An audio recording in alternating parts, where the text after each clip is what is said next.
Welcome to the RNL Revolution Nothing Less show. Today is October 14th, 2021. This is our 74th episode. My name is Andy Zee. I'm coming to you from Los Angeles, California. The RNL show is a show about revolution, an actual revolution, a real revolution to overthrow this oppressive capitalist imperialist system and to bring about a far better world. At the heart of this show, and we base ourselves on the new communism developed by the revolutionary leader, Bob Avakian. Bob Avakian has not only developed this framework for human emancipation, he's developed a strategy to make an actual revolution in this country and win. He's written a constitution for a new socialist republic in North America that is a blueprint for a new society that would be fit for humanity and would get on the road of going to work on overcoming all the forms of oppression and exploitation that people suffer under so much today here and especially around the world. And this has import for people all over the planet who are groaning and suffering and dying under this system of capitalism, imperialism, and who need to be and yearn to be free from all forms of oppression. But more, Bob Avakian is leading the movement for revolution every week. And you can see his latest articles on revcom.us and here at the RNL Revolution Nothing Less show. I'm also here with my co-host, Sunsara Taylor. Andy, good to see you again. Andy, it's really good to see you again. I want to welcome you back. For our viewers who don't know, Andy's been away the last couple weeks from the show, but he's actually been on the show. And one of the things he was doing while he was away was a really riveting exchange with Cornel West at Revolution Books on the occasion of the 60th anniversary of the publication of Frantz Fanon's Wretched of the Earth and the republication. And they had a really engaged, rich discussion up at Revolution Books about this. And we actually featured the presentations you both gave on our episode last week. So I want to encourage everybody who hasn't seen it to go back and watch it or watch it again and spread it. There's a lot of lessons in it. And we'll be bringing some more of that exchange that follows in future episodes, most likely. So it's good to have you back. Welcome back. Yeah, we also had, Cornel and I went at it on a number of important questions, particularly on the question of that Frantz Fanon talks about that the last shall be first and the first shall be last. And Cornel and I had a bit of a struggle over that formulation. And we had the opening presentations that we made in the last show, but then we had a conversation and a Q&A that is 3 hours of video that you can watch at the website revolutionbooksnyc.org. Yeah, very good. So tonight's show, we're going to do 3 major segments dealing with 3 of what we call the 5 stops. And the 5 stops are 5 really foundational crimes of this system, unresolvable forms of oppression and injustice built into the system of capitalism, imperialism. And they're a big part of why we need an actual revolution. And they're part of the basis to make a revolution because people hate these forms of oppression. So tonight we're going to get into this dealing with the white supremacy and the police terror that's built into this system. We're going to look at the hatred of women and the rising patriarchy and assault on women concentrated in the attack on women's right to abortion. And we're going to look at the climate emergency, which is especially timely with the meeting of the United Nations in Glasgow coming up with a climate summit that comes nowhere close to dealing with the emergency. So this is what we're going to dig into tonight. And we really want to welcome everybody tuning in for the first time or returning who cares about these issues, who wants to see a world where women are not dogged and degraded, where Black people are not hunted and terrorized by the police, where we have a planet that is fit for future generations, and so much more. We want to welcome you if you dream of a different world, if you wonder if that's possible, if you want to fight for that, if you want to learn how to. This is the show for you, and we have a really good episode planned tonight.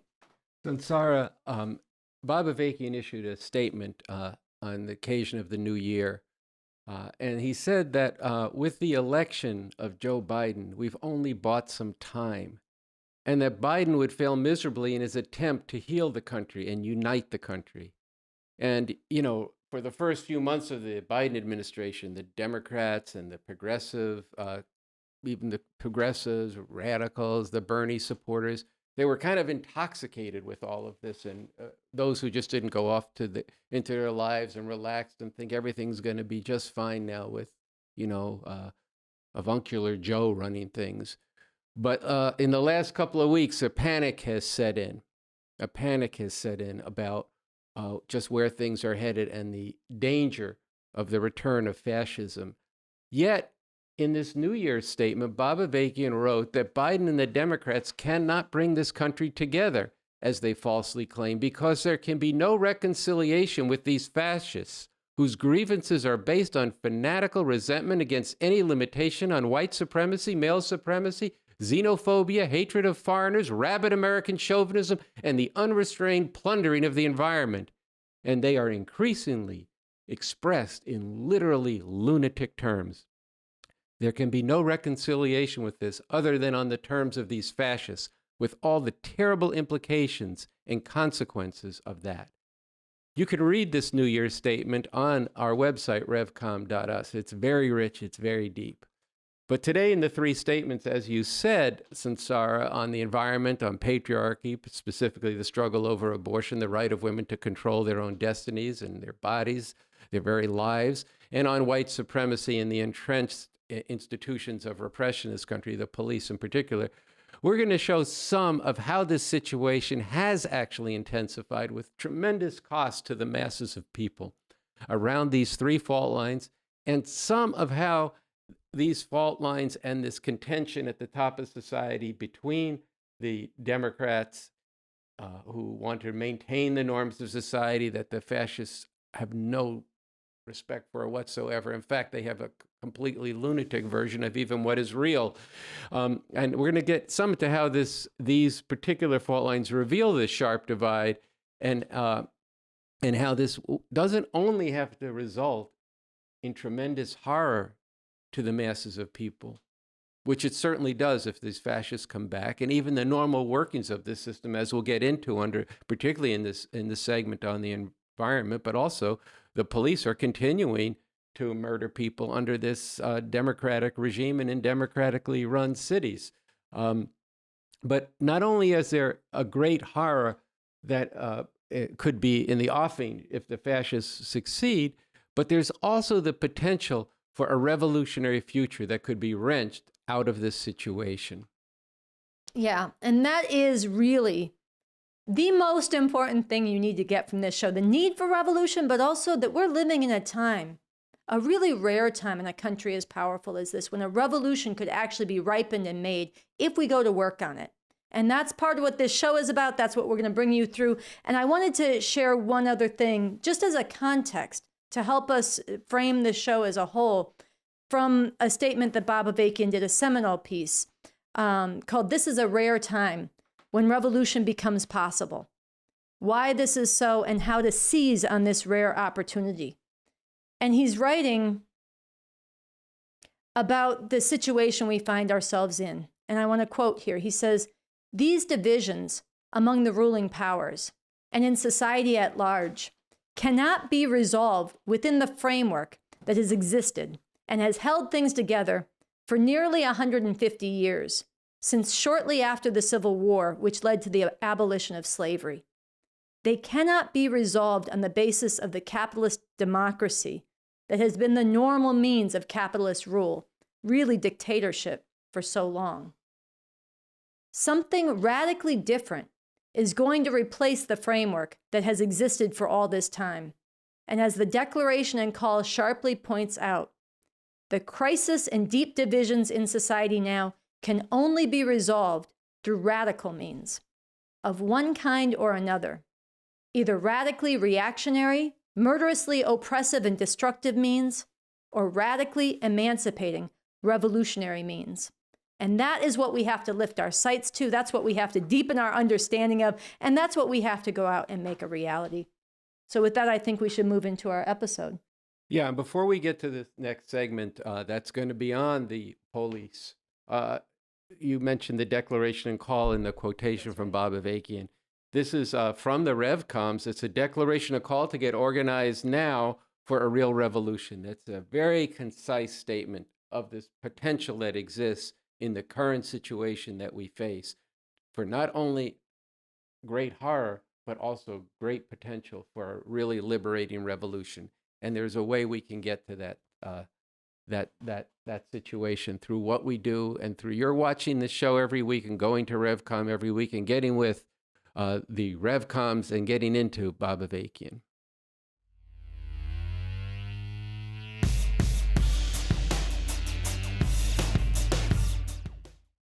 We want to open today's R&L show with a segment on a little reported story that aired on Minneapolis TV stations and was briefly seen on CNN and some internet sites last week.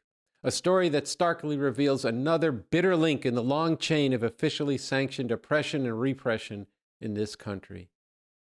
Bob Avakian has said that you can draw a straight line from the Confederacy to Trump and the fascist Republican Party that is now hardening and becoming more and more virulent in its open racism, openly busting up school boards for teaching the truth about the history of America and race, for purging black and minority voters in state after state.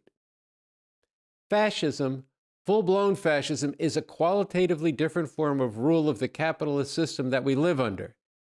Yet the reality is that white supremacy, as well as patriarchy, has been woven into the fabric of America since its founding, with both the Republican and Democratic parties enforcing and reinforcing systematic, brutal discrimination and outright brutality and murder of black people and other minorities. Mass incarceration, police murders, school and housing segregation have been bipartisan forms of the normal dictatorship of this system. In the spring of 2020, after George Floyd had his very breath choked out of him by the Minneapolis cop Derek Chauvin, with the video seen by millions, masses of youth rose up in a brief rebellion, dramatically lighting up the sky with reverberations that shook through Minneapolis, with thousands of all nationalities pouring into the streets. And within a couple of days, hundreds of thousands and soon millions of people took to the streets across the country and around the world in a beautiful rising, righteously and courageously demanding no more to cold-blooded murders by the police, declaring that Black Lives Matter. This past week, body camera footage was released that revealed the Minneapolis police officers saying they were hunting activists when enforcing curfews in Minneapolis in the days after the masses rose up and people hit the streets. The video shows these modern-day slave catchers patrolling and using rubber bullets to disperse civilians 5 days after Floyd's death. Gotcha, one officer said after firing a shot. Another officer congratulated the shooter, saying, "Good hit, buddy." You can hear another one of these KKers hiding not under a white hood, but behind a pig badge with the whole legitimate authority of the system behind him, say, "You guys are hunting people now. And it's just a nice change of tempo." Just a nice change of tempo. Hunting people now from the pigs. At the time, the mainstream media vilified and slandered the protests as violent, while also showing footage of the very few police who took a knee with the protesters to try to cool things out. The reality was brutal repressions of the masses of protesters in cities around the country, rubber bullets that blinded some, gas beatings, mass arrests around the country as the movement spread and persisted for weeks. At that time, Bob Avakian said this. Violence? It's the police. Hey, those of you in the media and politicians who want to talk about violence in the protests, instead of keeping the focus where it should be, on the murder of George Floyd, on top of all the other murders by police. Why don't you go preach to the police about violence? They're the ones brutalizing, terrorizing, and murdering people time after time. And how about arresting all these killer pigs and charging them with what they are guilty of? Murder of the most depraved kind. Now let's go back to the police body cam videos that show today, 15 months later, the reality of what these pigs in Minneapolis were actually thinking, saying, and doing. It was past curfew just 5 days after George Floyd's murder. Minneapolis police officers talked about hunting down protesters on the streets. Drive down Lake Street, you see a fucking group crawling out? Okay, great. Gas them. The first f***ers we see, we're just hammering them with 40s. Yes, sir. Be very, very quiet. We're hunting activists. You guys are out hunting people now, and it's just a nice change of tempo. Yep. Let them have it, boys. Let them have it. Get out of here. Right there. Get him, get him, get him. Hit him, hit him. Gotcha. The inhumanity, the terror of these images bring to mind the brutal reality of the slave patrols, the slave catchers that were the enforcers of the system of slavery. To stop the flow of escaping slaves, plantation owners used a variety of methods over time, an elaborate system of slave patrols, laws that were called Negro Acts and other legislation. And there were vicious trained dogs, especially bred to track runaways, and slave catchers were hired in the South as well as the North. After slavery, the Ku Klux Klan was an extension of the slave patrols in the most direct and obvious ways. They changed their names from patrols to Klan, they've put on sheets, but the activities and the purpose remained pretty much the same. The website of the National Law Enforcement Officers Memorial Fund writes, quote, "Most law enforcement was, by definition, white patrolmen watching, catching, or beating black slaves," end quote. They acknowledge that the police profession developed from this. Bob Avakian, in his article, Racial Oppression Can Be Ended But Not Under This System, speaks to this terror then and now, and why it is a necessity for the rule of this system. And we want to close this segment with an excerpt from this piece by Bob Avakian. Why is this terror and murder necessary for this system in order to ensure its order and its ongoing functioning?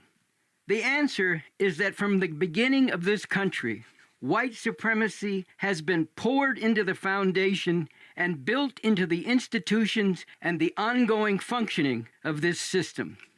Specifically with regard to black people, the centuries of oppression they have suffered, from slavery days to the days of Jim Crow segregation and Ku Klux Klan terror, to the present time with the continuing systematic discrimination against black people in every part of society, employment, housing, education, healthcare, and on and on. All this has resulted in a situation where masses of black people today, and in particular youth, have been robbed of a means for a decent life, with many maintained in conditions of desperate poverty and deprivation. This, again, is not simply because those who are in the seats of power and deciding government policy are racist, though that is true of most of them.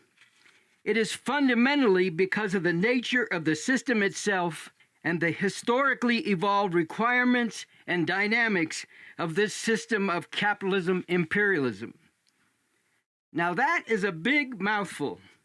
The nature of the system itself and the historically evolved requirements and dynamics of this system of capitalism-imperialism.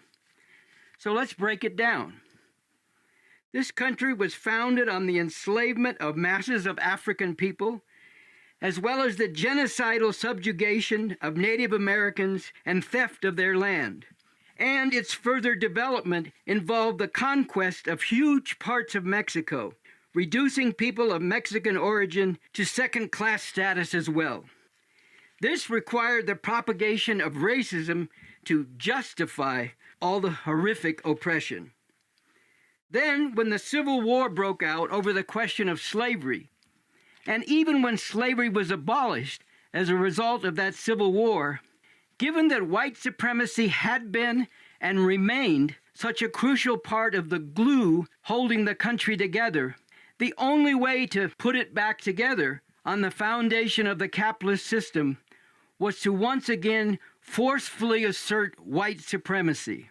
That is why, very soon after the end of the Civil War, black people were subjected to the system of Jim Crow segregation, backed up by systematic terror punctuated by repeated lynchings, while the genocidal aggression against and theft of the land of Native Americans was stepped up, and immigrants from Mexico were subjected to ongoing discrimination and violence by the enforcers of this system.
We want to turn now to the abortion rights emergency.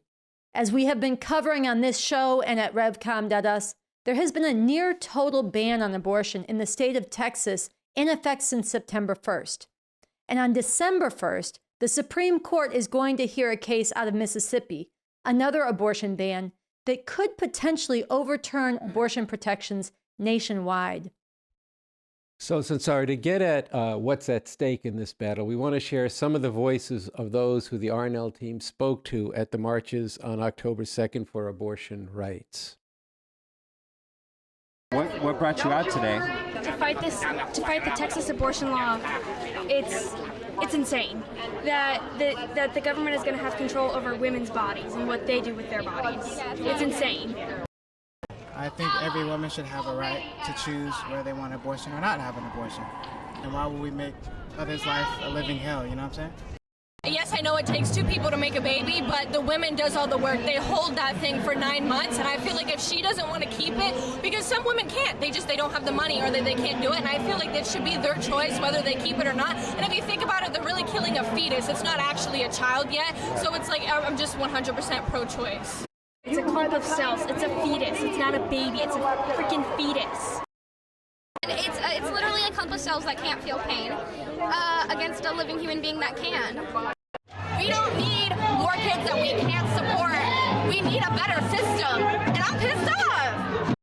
I'm 65 years old. I remember before Roe versus Wade, I had friends who had abortions in the alleys, in the back streets.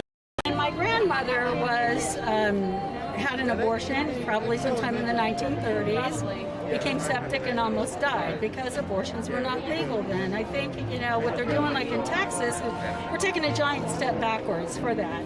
I think the last 4 years has really shown us that things can change really quickly, and things that we thought were certain and values that we thought that everyone in power held are just not certain.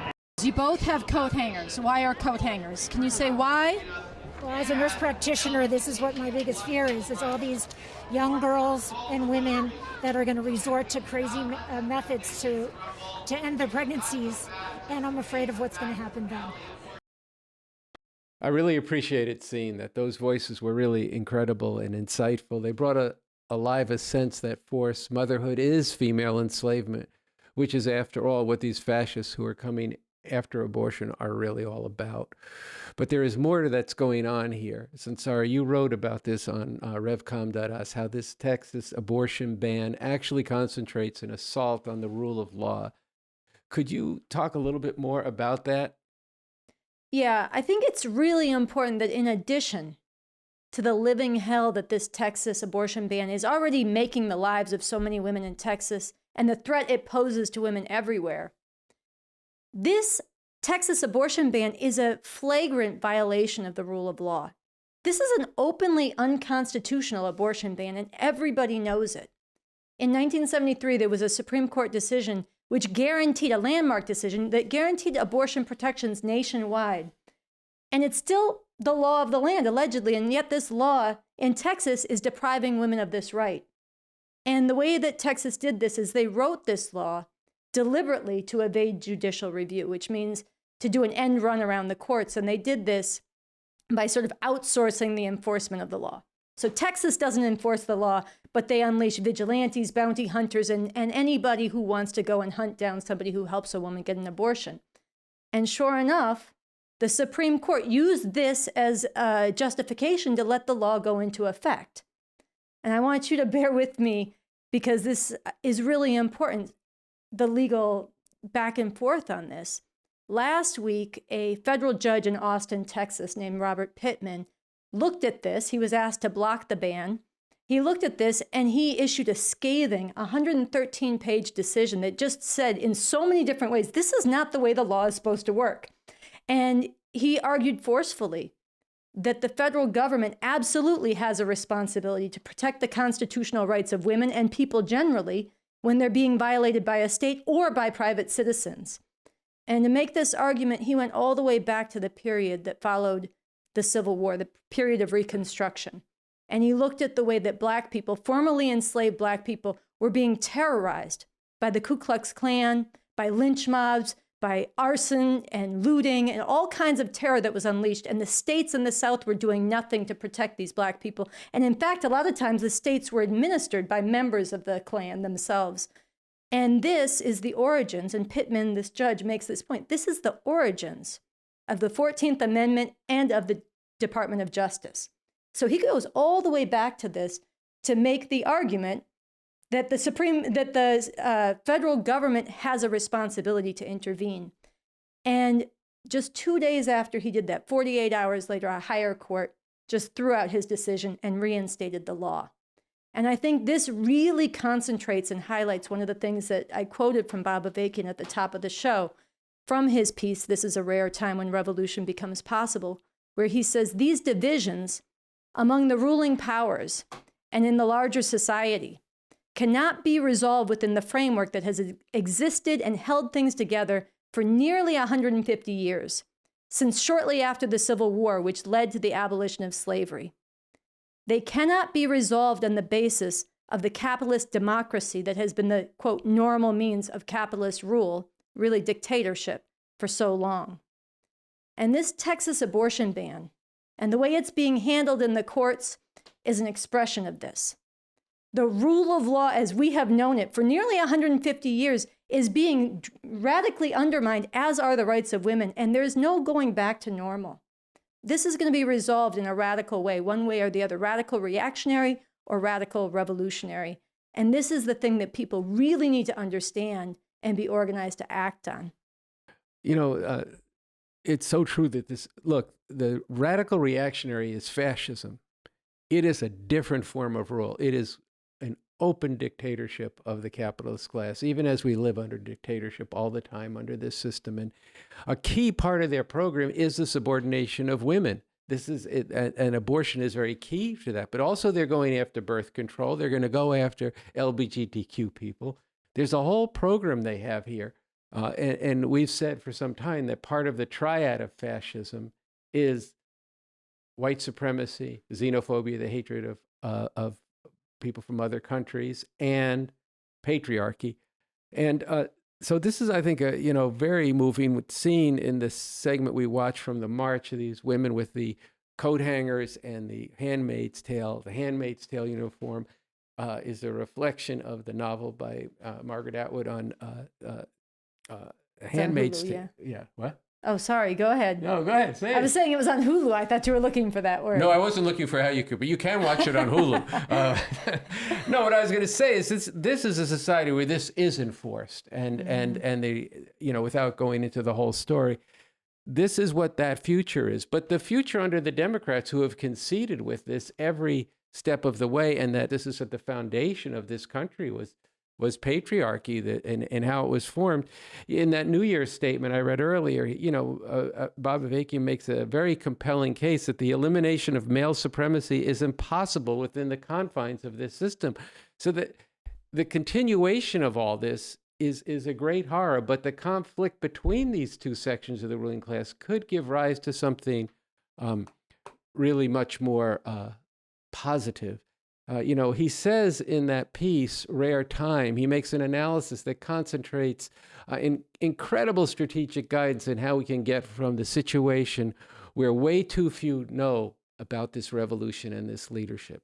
Which is what we are in today. We're not selling you anything else.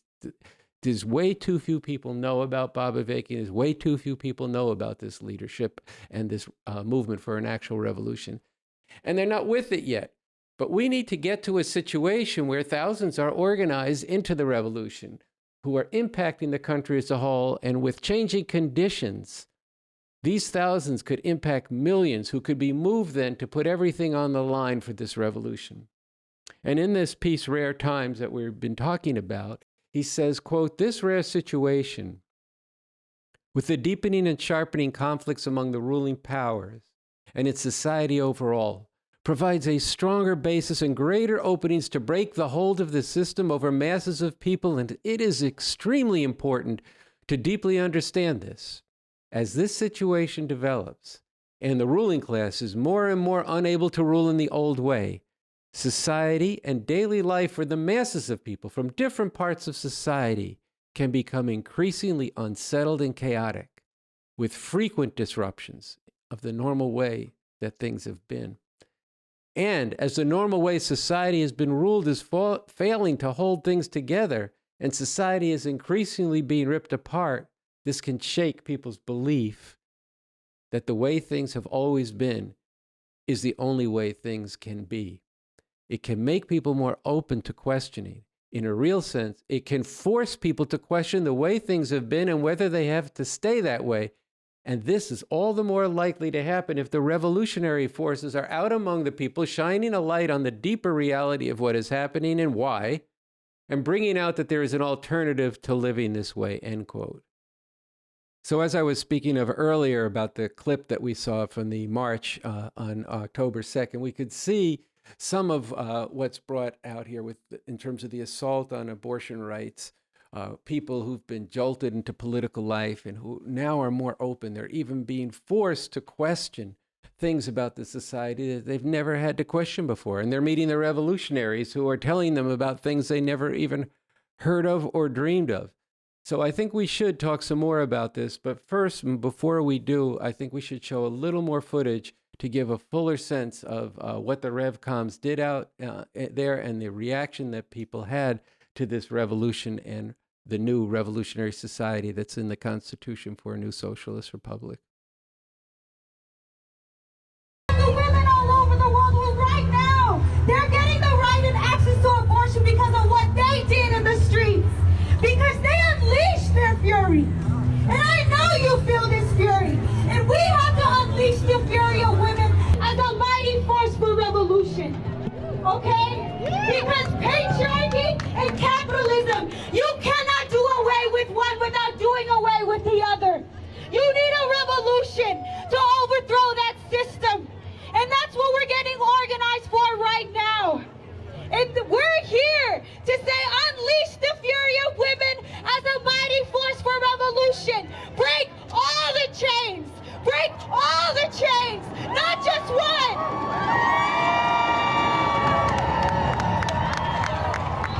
And I want to say, too, we are the RevComs and we are followers of Bob Avakian. Yes, he's a man. Yes, he's white. But we don't give a fuck. He's brought forward a strategy to make an actual revolution. And you need to know about him. If you want to get free, this is the leadership you follow. I choose revolution. Enslaving women are revolution. I choose revolution. I choose revolution. I choose revolution. I choose revolution. I choose revolution. Do you want to say anything about the slogan, patriarchy and capitalism? You can't end one without ending the other. Revolution, nothing less.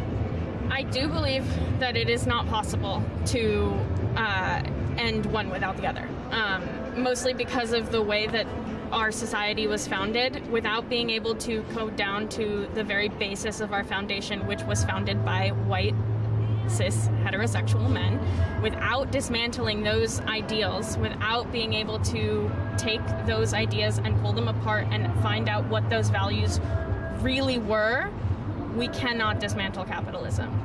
And we can't dismantle capitalism without taking out those ideals. I do believe that there's a lot more that I need to learn, and I do think that this was a really eye-opening experience coming out here. Someone was on the street and they were like, "Hey, have you read this book before?" And I was like, "No, I've never read this book. What is this?" And she was like, "It's by Bob Avakian. You need to read it." And I was like, "Okay, well, tell me who's Bob Avakian." And she was like, "Well, he is an old white man, but we're going to disregard that because he says some really important things." And I was like, "Okay, cool. I'm excited to go home and read it." What would it mean to you guys to live in a whole different society where not only is like the right to abortion guaranteed in the Constitution, but like you have a government and a state that's actually backing up, you know, women and other oppressed people and fighting to end oppression? I wouldn't be as scared as I am now, especially being young and growing up in a time like this. Like, this is terrible.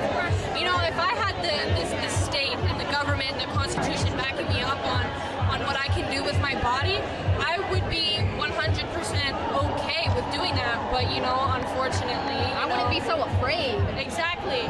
I wouldn't be so afraid. I don't even know, because I never thought it would be possible. It doesn't feel like it is possible, honestly. I have no hope. No hope. For the people that are currently in charge, I have no hope. It's like she said, I have no hope. It's just sad.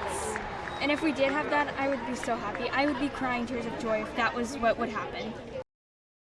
I mean, it's one of the only visions of hope I have right now. Like, I think about how exciting it is to just say, imagine if your countries, your state, supported you.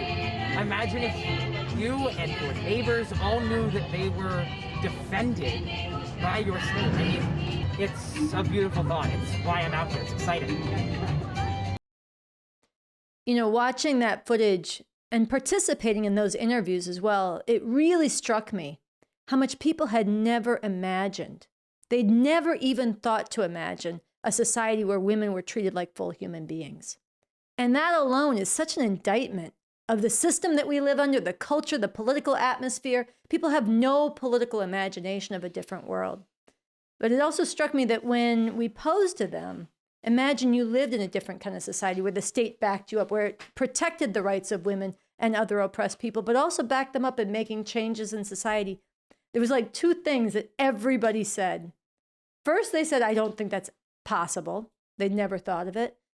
And then they would say, "You know, but if it was possible, what a dream come true. Like, I wouldn't be scared." You know, what a tears of joy. Another young woman, we didn't put it in the interviews, but she said, "If that was really possible, I would fight for that." And here I have to say, people need to know this is real. This is not a dream. Yes, it's a dream of what could be, but it's a reality-based dream. With an actual revolution, we could build a different kind of society, a new economy, a new culture, new laws where, yes, the rights of women to control their bodies are foundational, but it doesn't stop there, where the society, the economy is organized to meet people's needs rather than the profit and you know, advantage of a handful, where people are overcoming white supremacy, the destruction of the environment, where we're changing everything and people are being involved in that. That is actually possible, and people need to know this. But it's not possible under this system. And this is where we have to get organized for an actual revolution. People need to know, and I was glad we brought out to people, but more people need to know what's in this Constitution written by Bob Avakian, concretizing this new socialist republic in North America, and a vision of what, and a blueprint for what could be. People need to be digging into. And this is something that also happened that day that the RevComs did, and we need to do much more of, digging into the questions posed in the Declaration and Call, why we need a revolution, what this revolution involves, and what kind of society we're aiming to bring into being. And in this way and on this basis, going out and spreading this revolution and organizing other people into it to seize on this rare time. There is so much potential that you saw when you started to talk to people about this. People need to know what you're saying, that this is possible. And they need to be recruited and organized to fight for it. And all the more so right now when society as we've known it is being ripped apart and people are looking to understand why and what must be done. This getting organized now and impacting the whole country for revolution is the greatest need and a key part of creating the conditions where there is an aroused people requires that there be a society-wide fight to defeat this fascist assault on abortion rights that breaks outside the bounds and the terms of this system and politics as usual and the institutions of this society, and that all of this will be stronger the more that the revolutionary pole is built up and exerting an influence throughout society. So people need to get with this revolution. You need to find out about it. You need to discuss it, as you said, the 3 questions. Why do we need a revolution? What is it all about? And what is it for? And then you need to get involved and work with us and form revolution clubs where you are, or join a revolution club in a city where we have them. Hey kids, how about a cheer for the Bible? I love to read my Bible every day. How many of you are reading yours?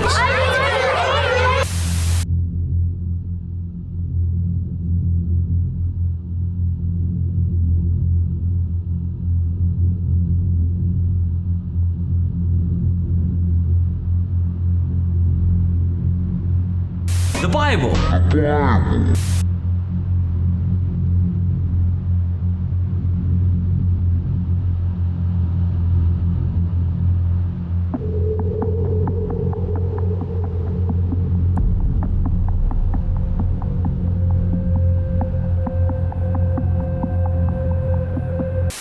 So remember, kids, read the book.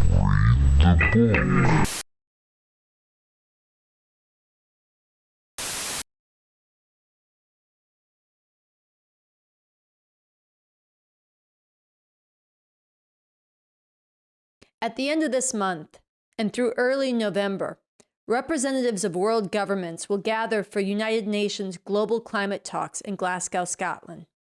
The last such major gathering was in 2015 in Paris, when these governments agreed to develop voluntary plans for the reduction of emissions of greenhouse gases, the gases which intensify global warming. This was done for the first time at that last conference.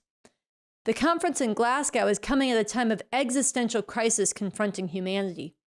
Given this, we are rerunning a segment put together by a new writing team for the RNL show and RevCom.us that was occasioned by the release of a major report from the United Nations on what we confront in the climate emergency. And with the eyes of the world on Glasgow, protests are planned. People should join these calls to act. At the same time, we must confront and bring forward the scientific truth that's revealed in this segment. This system and its rulers are utterly incapable of being caretakers of the planet. They can and will only continue to destroy humanity's only home. What is urgently needed to deal with climate change is system change. So let's go to this segment now.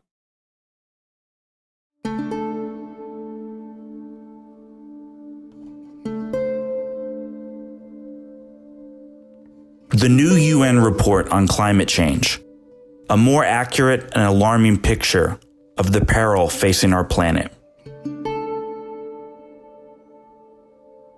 On August 9th, the Intergovernmental Panel on Climate Change of the United Nations, or IPCC, released its eagerly awaited report on the global climate crisis.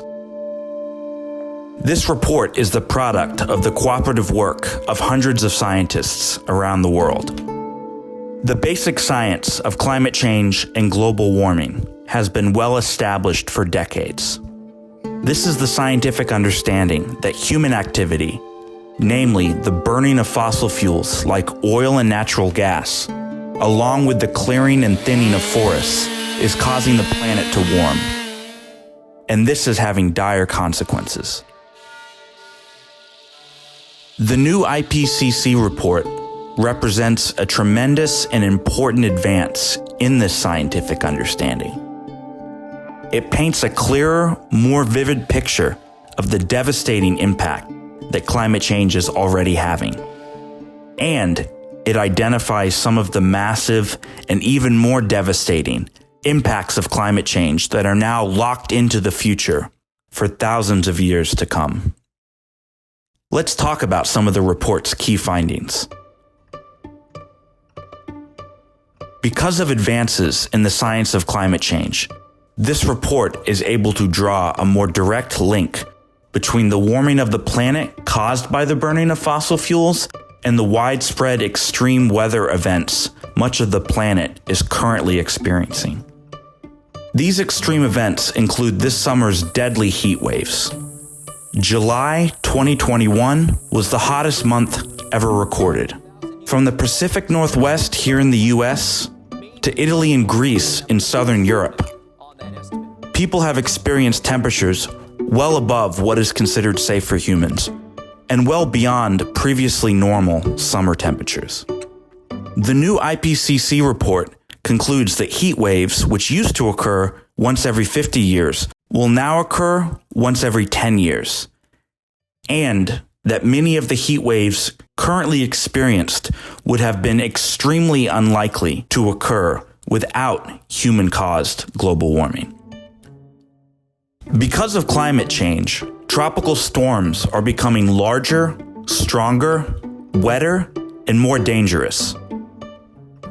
They are producing more rain, therefore increasing the risk of flooding. And combined with rising sea levels, which we will talk about more shortly, this flooding will gravely threaten the hundreds of millions of people worldwide who live in low-lying coastal areas. Hurricane Ida recently left a massive trail of damage in Louisiana and Mississippi, traveling up the eastern coast of the United States.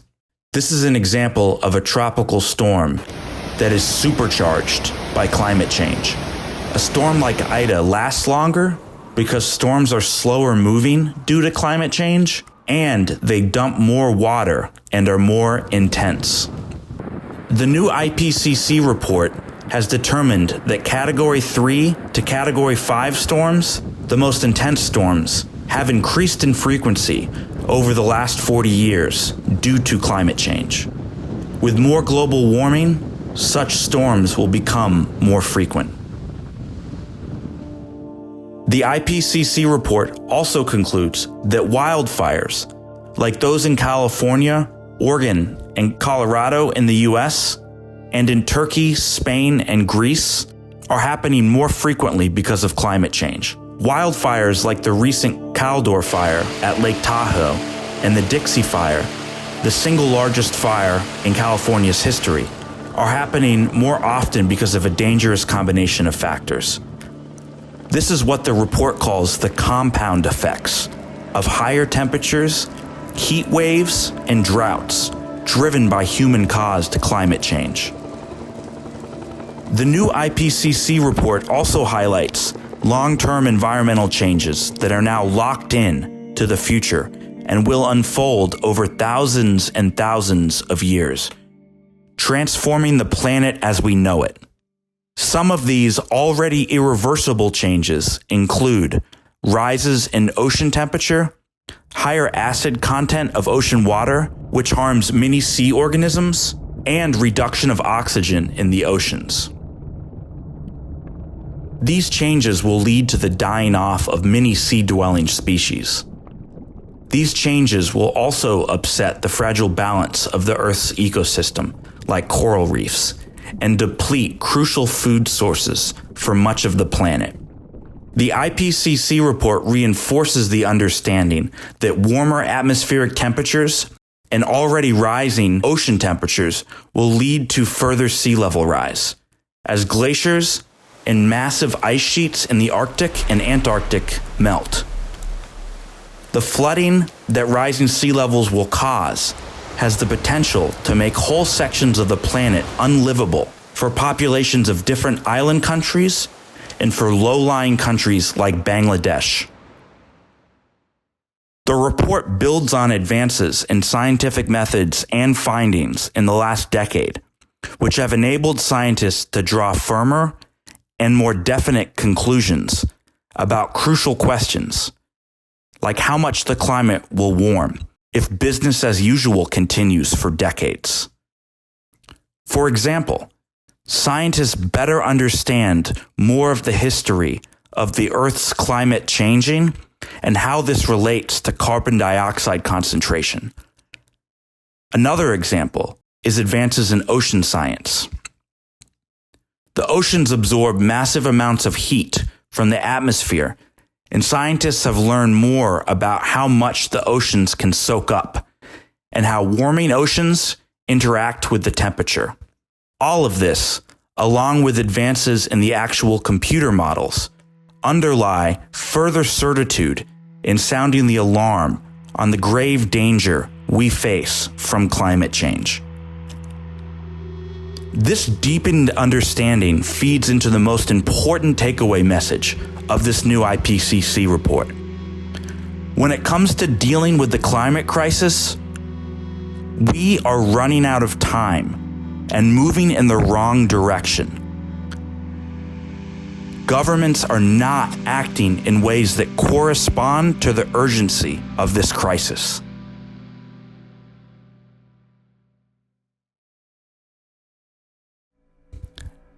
Now let's talk about what the report doesn't say.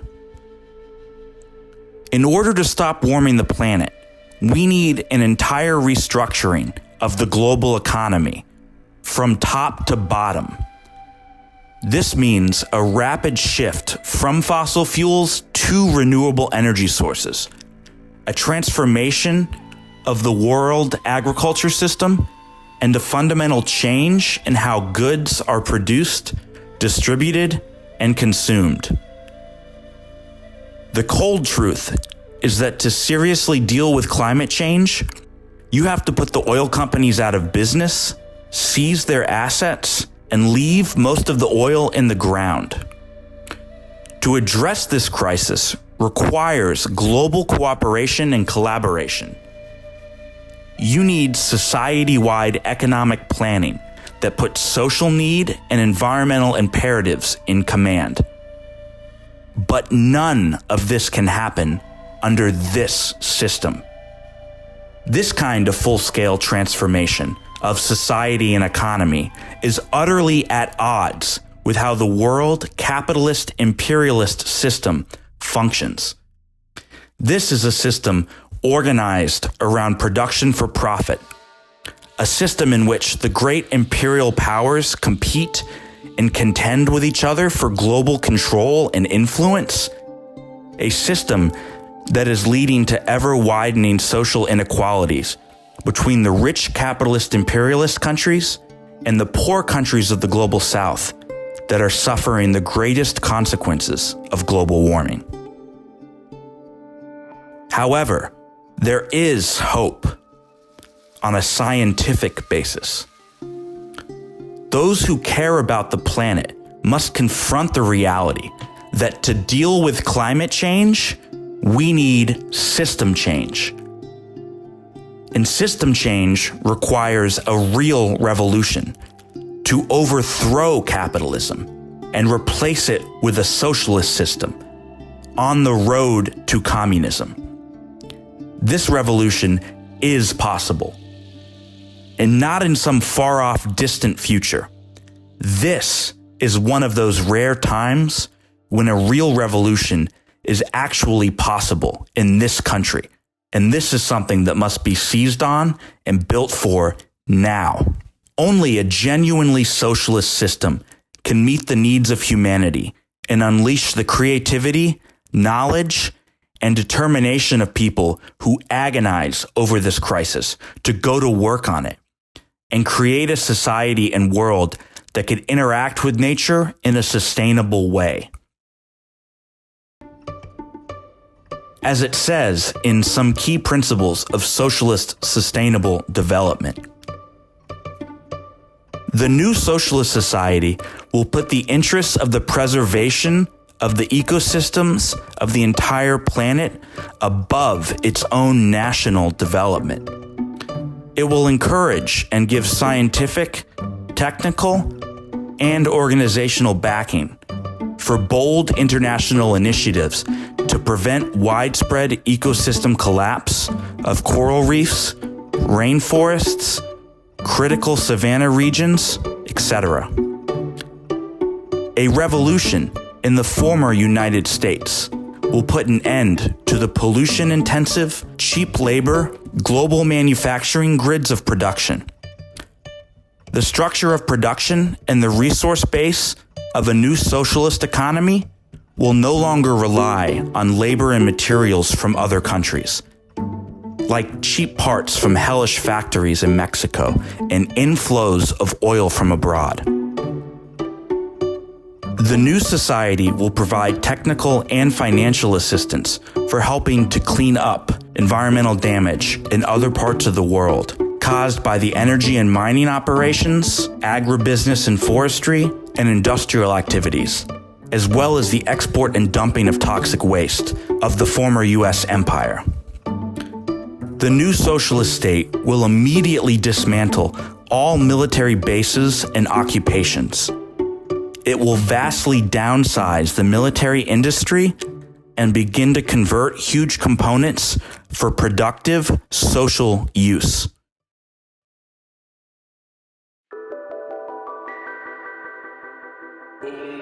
Think about what it would mean if a revolution were to take place right here in the belly of the beast, in the country most responsible for the climate crisis. While nothing is guaranteed in regard to this crisis, a revolution would enable humanity to begin working on this problem right away and would open up the possibility of the large-scale transformations required to curb carbon emissions from fossil fuels and shift to renewable energy on the scale that's required. And the new revolutionary society would serve as a base area to spread revolution to other parts of the world. It would be a source of hope and daring to people all over the world, and an inspiration for ecologically sustainable socialist development the world over. For more information, check out The Constitution for a New Socialist Republic in North America, authored by Bob Avakian, the special resource page on the environmental emergency, and the special issue of Revolution newspaper on the environment at revcom.us.